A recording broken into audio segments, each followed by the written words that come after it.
بسم اللہ الرحمن الرحیم۔ ناظرین اکرام، ایران نے دنیا کو ایک نیا تصور بھی دیا ہے اور نئے ایک مسئلے میں بھی سے دوچار کر دیا ہے۔ اس سے اندازہ ہوتا ہے کہ اب آپ سمندروں کے راستے بھی جو بھی سامان ترسیل کریں گے تو آپ کو ٹرانزٹ فیس دینی پڑے گی۔ ایران نے اب نئے ہرمز پر ٹرانزٹ فیس لگا دی ہے۔ اس سلسلے میں آپ کو آج کا جو میرا ولاگ ہے وہ اس پہ میں تھوڑا سا احاطہ کرتا ہوں۔ ایران کے رکن پارلیمنٹ کے رکن علاء الدین برجودری نے کہا ہے کہ ایران نے اپنا ہرمز سے گزرنے والی متعدد جہازوں سے تقریباً $20 لاکھ بطور ٹرانزٹ فیس وصول کی ہے۔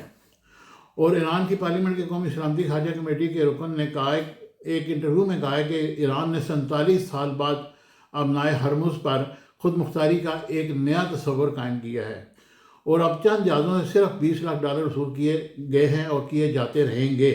انہوں نے کہا کہ ابنائے ہرمز سے گزرنے والے جہازوں سے $20 لاکھ کی ٹرانزٹ فیس اس بات کی عکاسی کرتی ہے کہ ایران ایک طاقتور ملک ہے اور وہ ابھی تک لیٹ ڈاؤن نہیں ہوا۔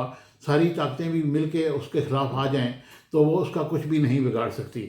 انہوں نے انٹرویو میں واضح کیا کہ مارچ کے آغاز سے مؤثر طور پر اپنا ہرمز کو زیادہ تر جہازوں کے لیے بند کر دیا ہے، جو تیل کی ترسیل کا ایک اہم راستہ ہے اور جہاں سے عام طور پر تقریباً 2 کروڑ بیرل تیل اور دنیا کی LNG کی تجارت کا تقریباً 20% گزرتا ہے۔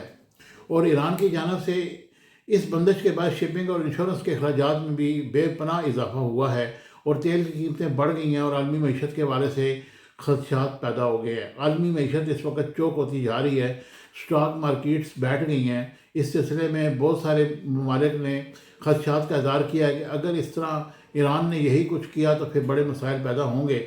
ایران پر امریکہ اور اسرائیل کی جانب سے 28 فروری کو شروع کیے گئے حملوں کے نتیجے میں اپنا ہرمز میں تعطل آیا ہے، جبکہ ایران پر حملوں میں سپریم لیڈر آیت اللہ خامنائی اور بہت ساری دوسری لیڈر جو شہید ہوئی ہے۔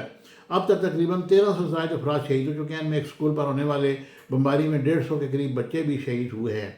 ایران نے جواب میں اسرائیل، متحدہ عرب امارات، اردن، عراق اور سمیت خلیجی ممالک میں قائم امریکی مراکز پر ڈرون اور میزائل حملے کیے ہیں، جس سے جانی نقصان ہوا ہے اور انفراسٹرکچر بھی تباہ ہوا ہے۔ اس کے علاوہ عالمی منڈیوں اور فضائی سفر میں بھی خلل پیدا ہوا ہے۔ اس وقت بے شمار فلائٹس جو ہیں وہ کینسل ہو رہی ہیں اور سمندر کا راستہ تقریباً جو اپنا ہرمز سے گزرتا ہے اور قریب ترین راستہ ہے جو ممالک زیادہ افیکٹ ہوتے ہیں، ان میں پاکستان، انڈیا، جاپان، سری لنکا اور بہت سارے ممالک ہیں۔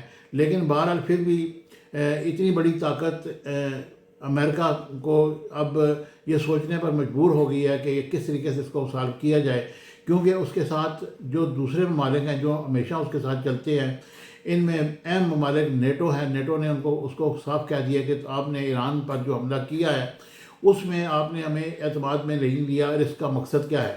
اس سلسلے میں امریکہ کے اندر سے بھی بہت ساری آوازیں اٹھ رہی ہیں اور امریکہ میں بھی پریشانی ہے، کیونکہ لوگ کہہ رہے ہیں کہ ٹرمپ کا یہ جو فیصلہ ہے یہ بغیر کسی سوچ سمجھ کے ہے، انہوں نے اس طرح کیوں کیا، اور پھر یہ بے گناہ لوگوں کو شہید کیا جا رہا ہے۔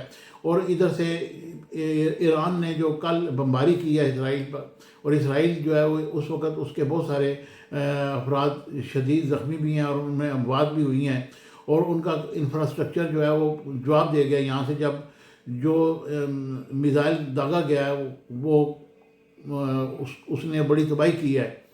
اور یہ 4000 کلومیٹر کا ایک نیا میزائل ہے جس نے UK کو میں بھی جا کے تباہی کی ہے اور ادھر اسرائیل میں بھی تباہی ہوئی ہے۔